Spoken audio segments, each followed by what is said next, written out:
nod your head. Okay guys, today my name is Mandy Berger and I'm going to be doing your group lesson for today, okay? And today we are going to be talking about presidents because you guys have just been learning about presidents at school, is that right? Because we just had President's Day? Yes? Okay. Well, to help us kind of learn about presidents, and we're going to read a story here in a little bit about George Washington, I want to do what's called a word map. And we're going to do it here on the board. So, our main word, our vocabulary word, is going to be president. Okay? Can everybody see that okay? So I'm going to ask you questions, and when you answer, I'm going to fill in the blank. So this is going to kind of help us talk about it. So you guys, I want to know, it'll help me to figure out what you guys already know. And then when we read the book, if we want to come in and change a few things to stuff that now we do know after reading about it, we can, okay? So, let's start off with president. What do we think a president is? Or what does he do? Do we have any ideas? Set laws. Set laws? What do you think? Can you tell me? We'll put set laws. Who is it? Who is the president? Who is he for us? Any ideas? Yes? They stop slavery and stuff. Stop slavery.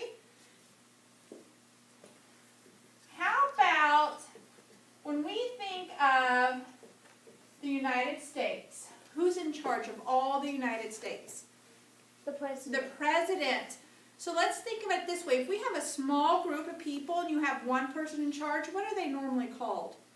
The what? Boss. The boss. What's another word for boss? Boss is good. We can put boss up here. Okay, what else? If you're in a club and you have somebody in charge, how about a leader? Could they be called the leader? Yes. So let's say the president is the leader. Okay, now, can you guys give me some examples of who are presidents? Let's think of two. Two presidents that you've been talking about. Abraham Lincoln. Abraham Lincoln. Okay, let's put him down. Who else? Who did I say we were going to read a story about today? George Washington. George Washington. Okay. I'm going to put these on our word map.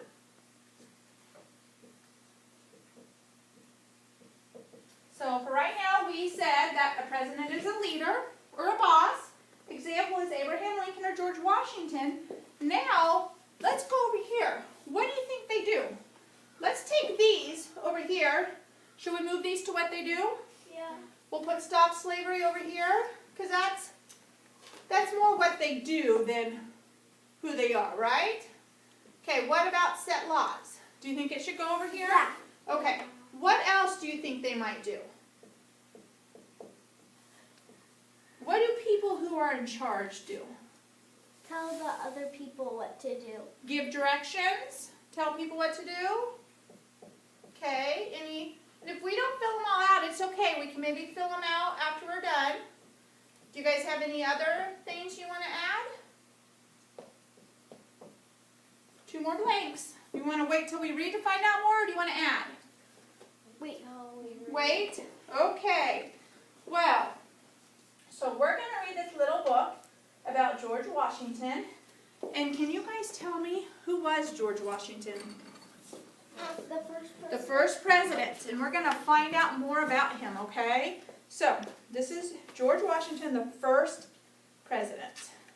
Okay, you're going to kind of have to listen, because when we're all done, we're going to do that board. Then I have a little worksheet we're going to do together, okay, that we're just going to talk about and fill in, do as a group. Okay, George Washington is often called the father of our country. He was the first president of the United States of America. Keep reading to learn about this important leader. See, we have leader, right? Leader and president under George, so we're kind of on the right track. Okay, George was born on a farm in Virginia in 1732. Virginia was one of 13 colonies ruled by England at that time. America was not even a country yet. Okay, now, we don't have colonies up there, but if we would have made another word map, colonies would probably be pretty important because it's highlighted, right? Yeah. Do we have any guesses of what a colony might be? Do you have a guess? How about a town? Back in the olden days, colonies were like little towns or little villages. Okay, young George rode his horse to school. He was good at math. He was not as good at spelling. When George was 16 years old, he left home to find work. Some people thought he was a grown-up because he was so tall. George got a job measuring land and marking maps. George's dream was to become a soldier. When he was 20, he joined the Virginia Army. George was very brave. Soon, he was put in charge of many other soldiers. So if he was put in charge of other people, what does that make him? He was a leader. So even before he was a president, he was already doing a good job leading people, right? Yeah. George also dreamed of having a family. He married a woman named Martha Gustus. George left the army and became a farmer, but soon he had to return to the army. Right here, this scroll says these were some of England's rules for the colonies. So, England had made up all these rules for these little towns, and this is what they had to follow. The colonies had to give money, called taxes, to England. The colonies had to give English soldiers food and shelter. The colonies could not trade freely with other countries. At that time, a war was starting. Because the colonies did not like England rules, the colonies formed an army. George was chosen to lead it. So, all these little towns in America didn't like these rules that England made up. So they decided they wanted to form an army so they could break away from them. George's army had problems. There were not enough uniforms and tents. The soldiers were not trained. Many of them were farmers. How could America win the war? Okay, we have another highlighted word. Must be pretty important, right? Uniforms. What do you think a uniform is? Something, when you're in the army, you wear a uniform. Okay. You have an idea? Like a football uniform. Kind of like a football uniform. So everyone looks the same, because on a football field, the team, everybody looks the same. So we know if we're all dressed the same, we're all on the same team, right? Mm-hmm. That's what uniforms are for. George was a great leader. Oh, here's that word again, leader. He trained his soldiers. He inspired them too. George ordered the Declaration of Independence be read to the army. The soldiers all cheered. Oh, another highlight. Inspired. That word's pretty important. You better remember it for later. What do you think inspired means? Do you have an idea? No? What do you think inspired means? When you like teach somebody something. Yeah, kind of when you teach somebody Like something they or learn something new. they learn, or you inspire them to be better. You make them want to do a good job. The war lasted 8 long years. There were many battles, but the colonies did not give up. The English finally asked for peace. George's army had won the war. So here he was a great leader, and he won. The colonies became their own country. The United States of America, the new country, named a leader. George was a hero, so he was elected to be the president. Sorry, elected? Is when people vote for you to be president. Yep, when people vote for you to be president. Why is the flag white on the red side? I don't know, because that's from England, because it says the English soldiers played a sad song that they gave up. So I don't know, because this is our flag, and that's theirs. So let's read this one, because it's pretty important.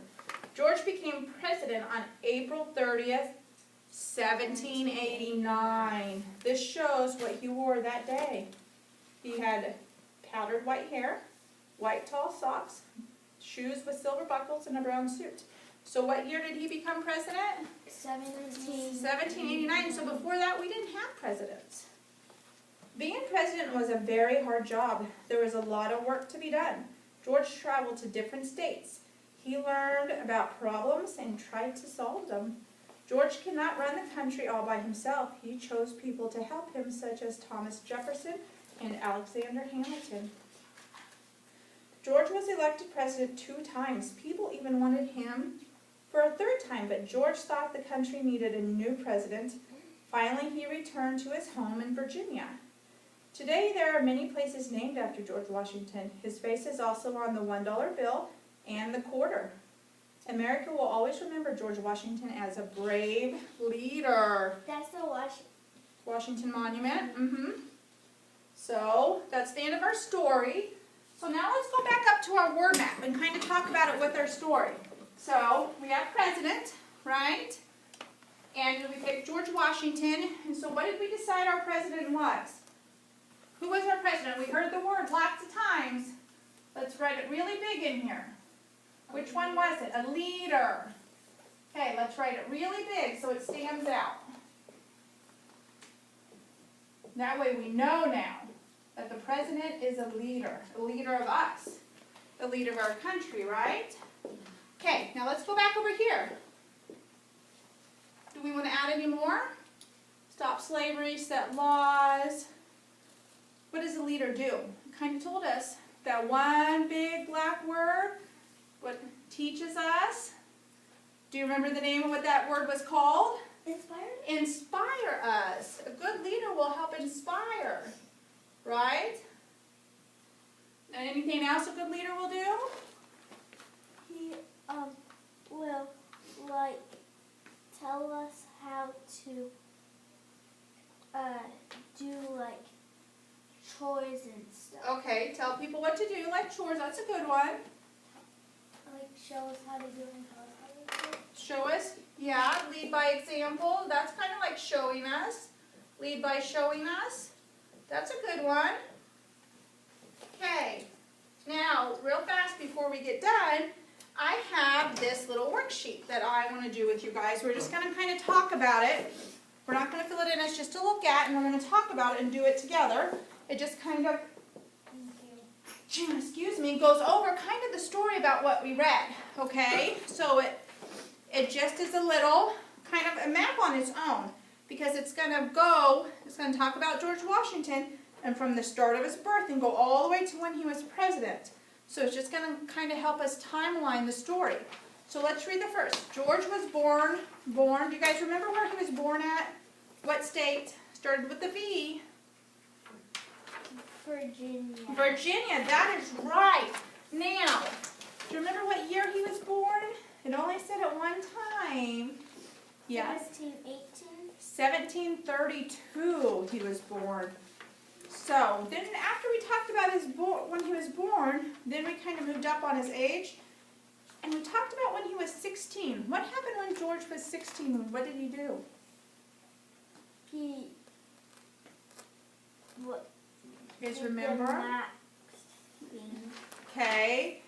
That was kind of around the time he was 16. He did get a job making maps. But when he got his job, what did he do? He measured the land and making maps, but he moved away from home and then he got his job. Yeah. And then when he was 20, remember what he did when he was 20? It kind of led to this word up here, leader. What did he become when he was 20? A leader? Well, a leader, but what did he do when he was 20? When he was first a leader, how did he become a leader to begin with? What did he join? The army. The army, because he was leaders to who? Remember? He led a whole bunch of soldiers, people, yeah. So, and during this army, they fought in the Revolutionary War. George did something really good. It's going to be over here. Remember when we talked about how he did what for people? It was a big black highlighted word. Yes? What did he do?